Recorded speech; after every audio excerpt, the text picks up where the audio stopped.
ये कहानी एक ऐसे लड़के की है जो शादी के 5 महीने बाद ही पैदा हो गया था। उसको सभी आसपास के लोग नाजायज कहकर बुलाते थे। उसकी माँ को सब ताने मारते थे। एक दिन जब उसकी माँ अपने बेटे के साथ मायके गई, मायके जाकर उसने अपने बेटे को खेलने भेज दिया।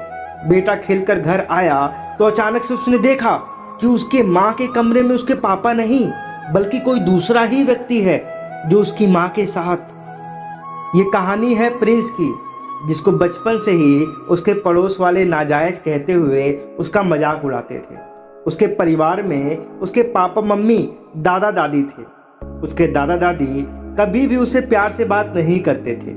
उसके साथ कभी भी अपनों वाला व्यवहार नहीं होता था।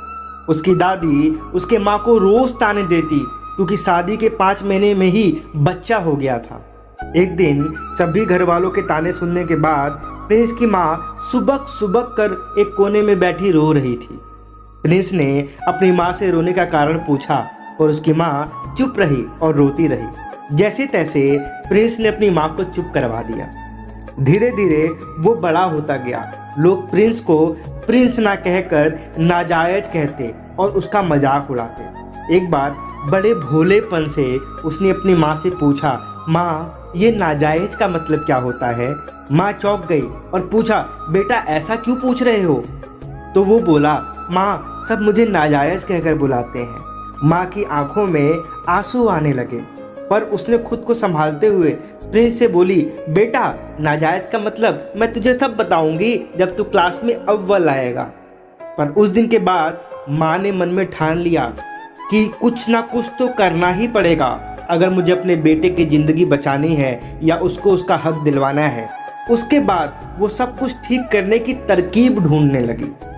एक दिन जब सभी परिवार वाले किसी कारणवश गांव गए हुए थे तो प्रिंस की माँ घर में ताला लगाकर प्रिंस को लेकर अपने मायके चली गई। अपने मामा के घर पहुंचकर वह खुश हो जाता था क्योंकि उसको वहाँ प्यार और दुलार दोनों मिलता था। उसकी माँ ने उसको बोला कि जाओ बेटा तुम बाहर मामा के बच्चों के साथ खेलो। बेटा खेल के घर आया तो अचानक उसने देखा कि उसके माँ के कमरे में उसके पापा नहीं बल्कि कोई दूसरा ही व्यक्ति है जो उसकी माँ के साथ बैठा हुआ है। वो बच्चा तो था पर इतना भी छोटा नहीं था कि गलत सही ना समझ पाए। वो मन ही मन अपनी माँ से घृणा करने लगा और धीरे धीरे उसको नाजायज का मतलब भी पता चल चुका था और उसकी घृणा बढ़ती गई।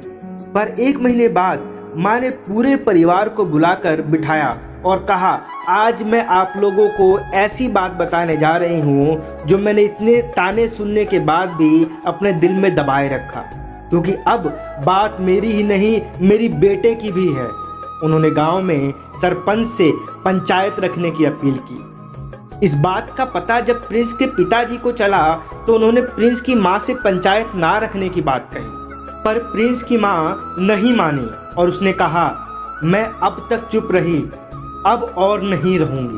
पंचायत के दिन पूरा गांव इकट्ठा हो गया और सरपंच ने उससे पूछा कि बताओ तुमने ये पंचायत क्यों बुलाई है?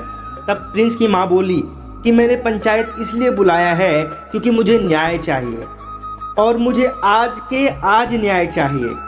और मुझे न्याय अपने लिए नहीं चाहिए, मुझे न्याय अपने बेटे के लिए चाहिए, क्योंकि उसका नाम पूरे गांव ने नाजायज रख दिया है।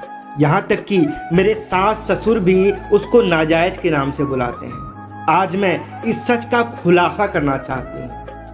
सबसे पहले उसने डॉक्टर द्वारा प्रमाणित डीएनए टेस्ट का रिपोर्ट जो मायके जाने के बाद उसने डॉक्टर को बुलाकर करवाई थी, सभी के सामने दिखाया और बताया कि इसमें देखिए, ये जो बेटा है वो मेरे पति का ही है, जो यहाँ पर मौजूद है। ये किसी और का बेटा नहीं है, ये मेरे पति का ही बेटा है। पर मैं आपको एक और सच बताना चाहती हूँ जो आप लोगों के पैरों के नीचे से जमीन को खिसका देगा।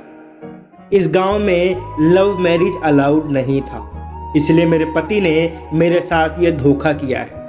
मैं और मेरे पति दिल्ली शहर में एक ही कंपनी में काम करते थे।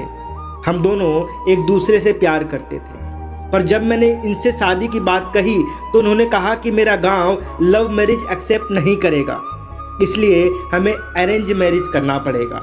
और इन्होंने अपने माता पिता को मेरे घर पर अरेंज मैरिज के लिए भेजा, पर उन्होंने किसी को आज तक ये नहीं बताया कि हम इससे पहले यानी शादी से पहले भी रिलेशन में रह चुके हैं।